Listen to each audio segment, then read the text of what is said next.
They showed up before the smell of the funeral flowers had even left the house. I want you to understand what I mean by that. My wife had been in the ground for less than a day. Less than 22 hours. I hadn't slept. I hadn't eaten anything that wasn't handed to me by a neighbor in a casserole dish. I was standing in my own kitchen in Westwood, the kitchen of the house Beverly and I had shared for 33 years, and I had just pressed the button on the coffee maker. I was watching the water start to run through. I was listening to that sound. And then I heard the knock at the front door, hard, 3 times, the kind of knock that doesn't ask whether you're ready. I wasn't ready. I don't know what I expected the days after Beverly's death to feel like, but it wasn't this. Honestly, when I heard that knock, some part of me hoped it was Father Dominic from Street Anthony's. He had come the night before and sat with me for almost 2 hours in the living room without needing to fill the silence.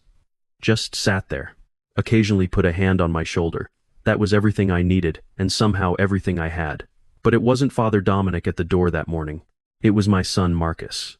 Standing on the porch with his arms folded across his chest like he was bracing for a negotiation.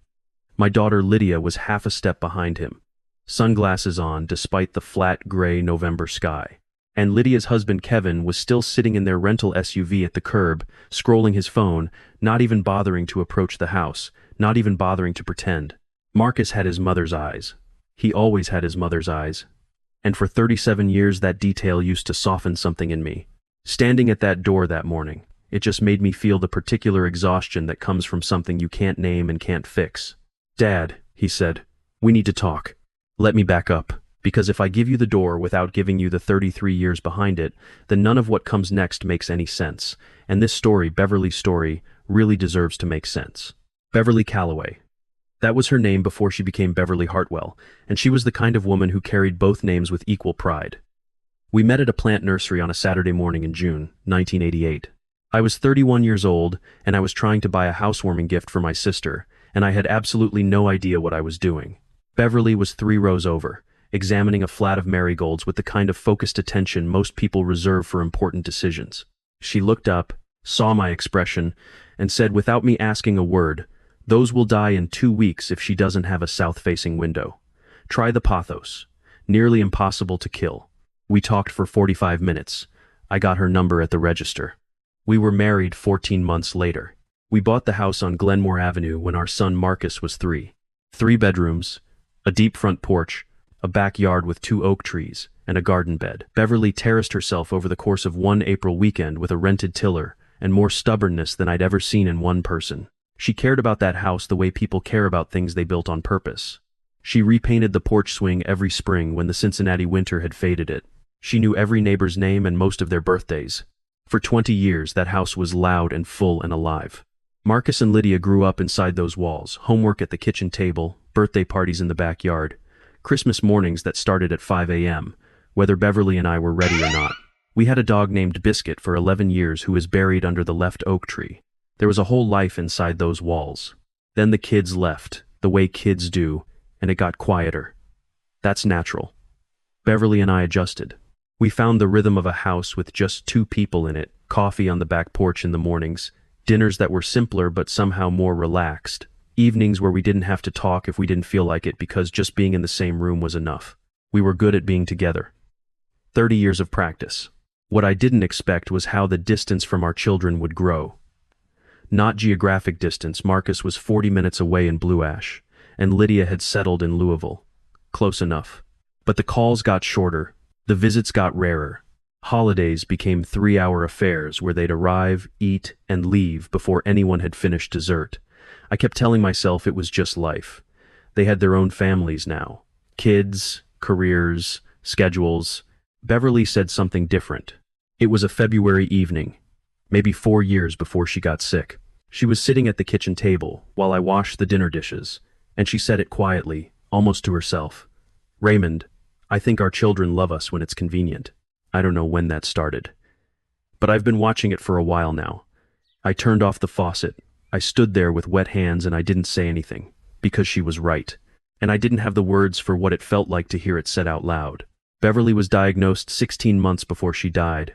Ovarian cancer, caught late. The oncologist at UC Medical was careful and honest and used words that broke something open in my chest that I don't think ever completely healed. During the next 16 months, Marcus came to visit 4 times. Lydia came 3. 7 visits total over 14 months. I kept count, not as ammunition. I kept count because every time I put it in the journal I was keeping, I thought, maybe the next entry will bring the number up. They called more often than they visited. Beverly would answer from the couch or the hospital bed in the guest room we'd converted, and she would tell them she was doing okay, that the new medication was helping, that she'd had a decent week. She protected them from the worst of it, the nights she couldn't keep water down, the days she was too exhausted to lift her arms, the morning I found her sitting on the bathroom floor because she hadn't wanted to wake me. She would still pick up the phone after those mornings and tell our children she was fine, because she didn't want to worry them. I used to sit beside her during those calls, hold her hand, listen to her voice, go gentle and careful. Think about what kind of person chooses that even then. Even when everything is being taken from her piece by piece, she was still thinking about how to make it easier for them. Once, after she hung up with Marcus, she looked out the window for a long moment, and then she said, "Do you think they know how much I love them?" "Yes," I told her, "they know." She nodded. Neither of us said anything else, but I have never been fully certain either of us believed it.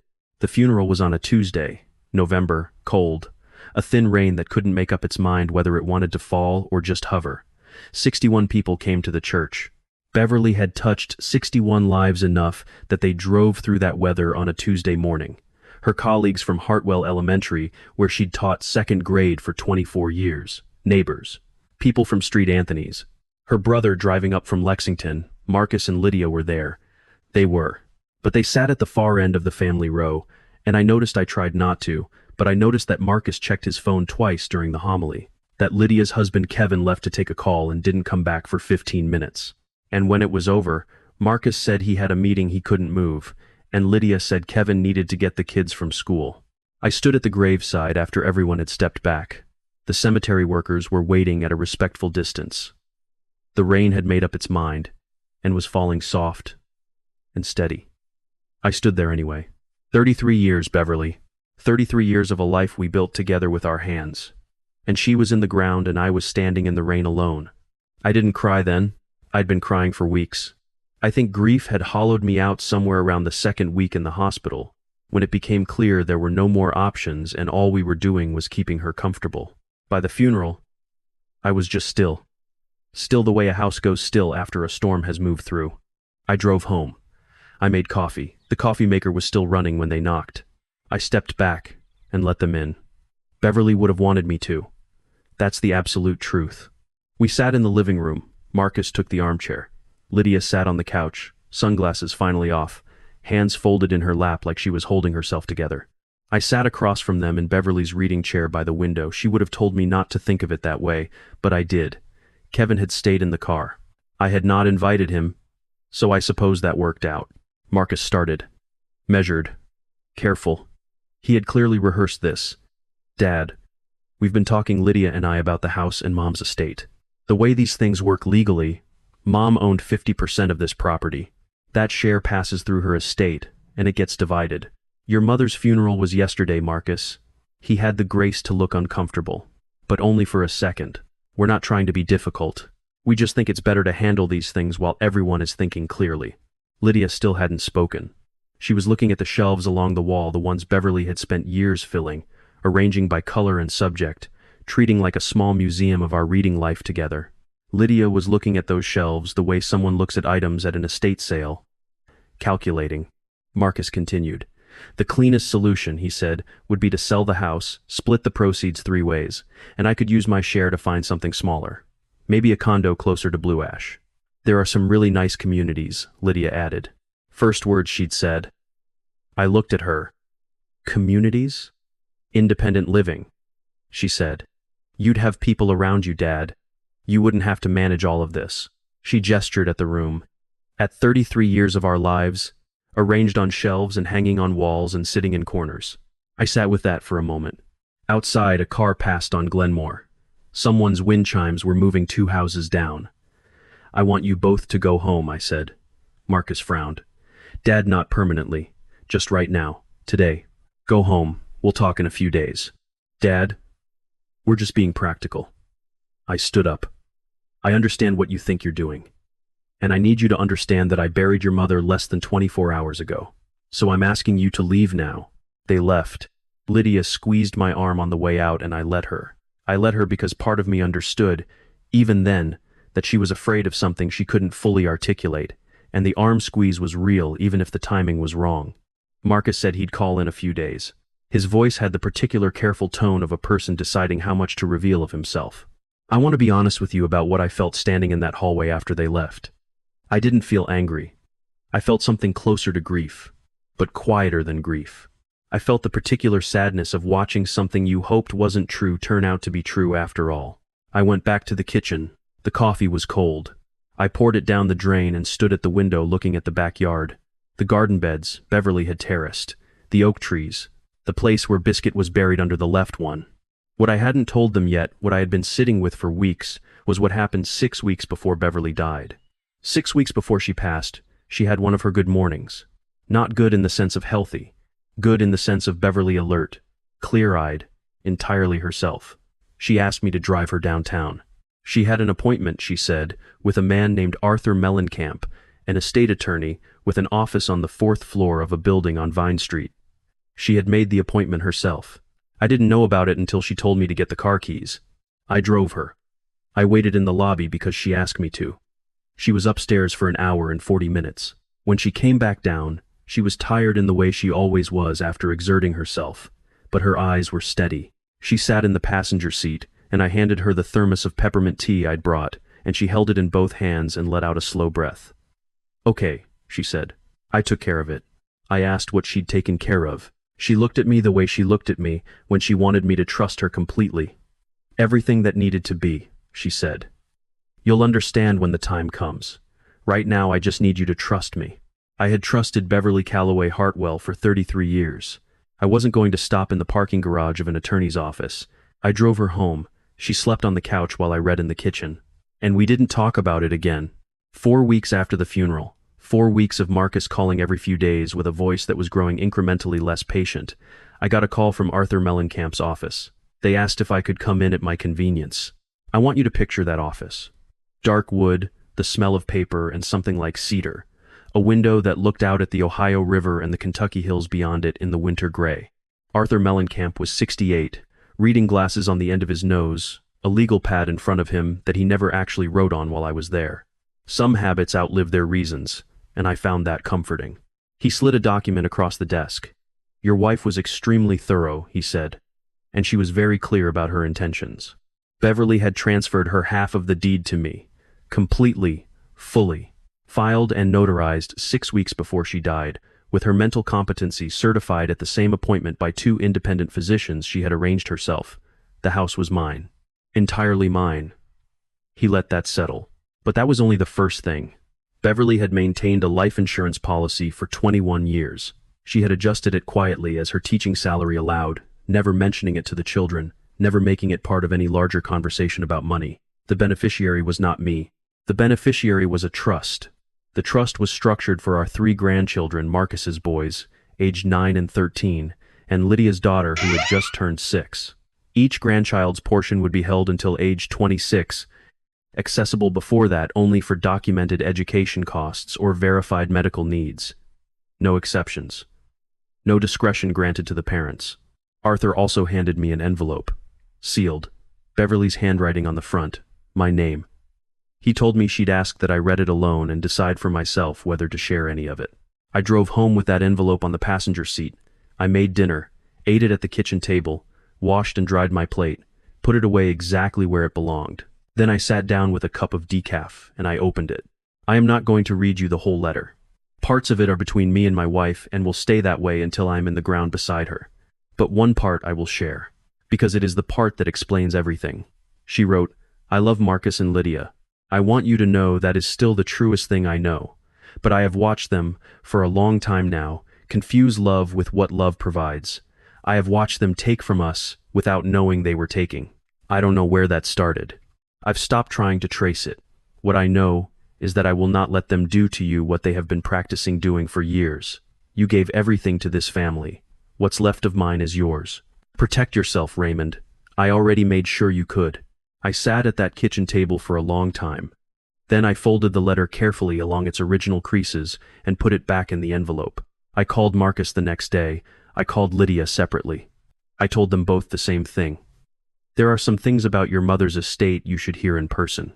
They came on a Saturday morning, sat at the kitchen table, Beverly's table, where she had made every meal, helped with every school project, talked them through every bad decision they'd ever brought to her. The kitchen felt like the right place for what was about to happen. I told them about the deed first. Marcus's face shifted, just slightly. But I had been reading that face for 39 years, and I knew what I was seeing. Recalculation. A position being quietly revised. When did she do that? He asked. 6 weeks before she passed. Why didn't she tell us? Because she didn't want to. A pause. Dad, something done right before she died when she was sick. There could be questions about her state of mind when she signed. Arthur Mellencamp had her competency certified by 2 independent physicians at the time of the transfer, I said. He anticipated that question. Silence. I told them about the trust. Marcus asked the dollar amounts. I told him. His jaw tightened almost imperceptibly. So it bypasses us completely and goes directly to the kids. It was your mother's money, from a policy in her name. She directed it where she chose. Can it be contested? He said it carefully, flatly, like a man asking a question he already knows the answer to but needs to hear out loud anyway. I looked at my son, this man with his mother's eyes, who had driven 2 hours to his mother's funeral and checked his watch before the reception was over. You could try, I said. Arthur says it would be expensive, unlikely to succeed, and very public. Silence again, longer this time, and then Lydia started crying. I want to say that clearly and without cruelty. I believe those tears were entirely real. Lydia had loved her mother. She had loved her in the way people love what they take for granted genuinely, but without the daily work of showing it. And now the thing she'd taken for granted was gone, and the love had nowhere to go, and it was coming out hard and sideways. She said, through her tears, she must have been so angry at us. I thought about the letter on my closet shelf. She wasn't angry, I said. She was tired. They left an hour later, quieter than they'd arrived. The energy they'd come in with, that low-current confidence of people who expected a particular outcome, had gone somewhere. Marcus stopped at the door and turned and said, Dad, I'm sorry. For all of it. Really. I believe him. I believe most people are sorry when the consequences become real. But I also believe that sorry and different are 2 separate things, and only time shows you which one follows which. I told him I expected to see him at Christmas. I meant it. Lydia hugged me longer than usual before she left. She mentioned that her daughter's dance recital was coming up in 2 weeks. She hoped I'd come. I'll be there, I said. And I was. I've been thinking about what Beverly actually did that afternoon on Vine Street, and I don't mean the legal architecture of it. I mean the human architecture. She was exhausted. She was in pain. She was spending every day fighting her own body for a few more hours. And instead of using whatever she had left on anger, on confrontation, on trying to force Marcus and Lydia into being different people with the right words, she used it on something quiet and permanent and smart. She thought it through. She protected me the way she had been protecting people her whole life. Quietly, completely, without needing anyone to notice or thank her. You cannot build that in a moment. You cannot summon that clarity when the moment arrives unless you have been living toward it for years. Beverly spent 41 years being the kind of person who showed up, who thought ahead, who loved people even when they made it difficult, and when the moment came that actually mattered, she had something to draw from. She had become someone with real resources, not financial resources, but moral ones. The kind that don't appear unless they've been built. I keep the house. Of course I keep the house. 33 years is not something you leave because 2 grown adults briefly forgot who their mother was. The north gutter that had been pulling away from the fascia, I fixed it myself in March. I repainted the porch swing the same colonial blue Beverly had always used. I found the shade by taking a chip of old paint to the hardware store and asking them to match it. I sat on that swing through most of the winter, wrapped in my old canvas coat, watching the neighborhood settle into dark, thinking about Beverly. Not always remembering her, exactly, more like being aware of her the way you're aware of a room where something happened, not a memory, a presence that changed form. And then, slowly, things began to shift. Marcus started bringing his boys over more often. I don't know if it was intentional or instinct, some half-formed understanding that something had to be different now. Either way, I was glad. My older grandson, 13-year-old Thomas, started asking about the workbench in my garage. I'd had it for 15 years and barely used it. Now on Saturday mornings we're out there together. Thomas learning to read the grain of a piece of wood before he touches it with a plane. He's careful, serious about it. Beverly would have loved watching him be serious about something. My granddaughter, Sophia, Lydia's daughter, 6 years old, plays piano. Every time she comes to the house, she performs a piece for me in the living room. She stands very straight. She plays with total concentration. And when the last note ends, she looks up at me to see what's on my face. I make sure my face is worth looking up to. If you have ever been the person in the room whose face someone needed, a child, a student, a parent, anyone who loved you enough to want to know how they did, then you understand why that moment feels like the most important thing in the world. Sophia doesn't need me to have the right words. She needs me to be fully present and fully glad to be there. I know how to do that. Beverly made sure I'm still here to do it. People ask me sometimes, or I imagine them asking, which amounts to the same thing, whether I'm angry. At Marcus. At Lydia. At the years they spent gradually choosing convenience over presence. And honestly, less than you'd think. I carry grief about who they became during that time. I carry grief about the phone calls Beverly made from her hospital bed, telling them she was fine. I carry the weight of knowing she spent some of her last energy protecting people who weren't extending the same care. That doesn't go away. Grief doesn't evaporate. It just slowly becomes something you carry differently, the way a bag that starts on one shoulder eventually gets redistributed, and you forget, for whole hours, that you're carrying anything at all. But I walk out to the backyard every morning. I pass the oak tree. I think about Biscuit. I think about Beverly. I think about the particular miracle of an ordinary life that was genuinely good, not perfect, not painless, not always easy, but good in the way that only a life of real effort and real love can be.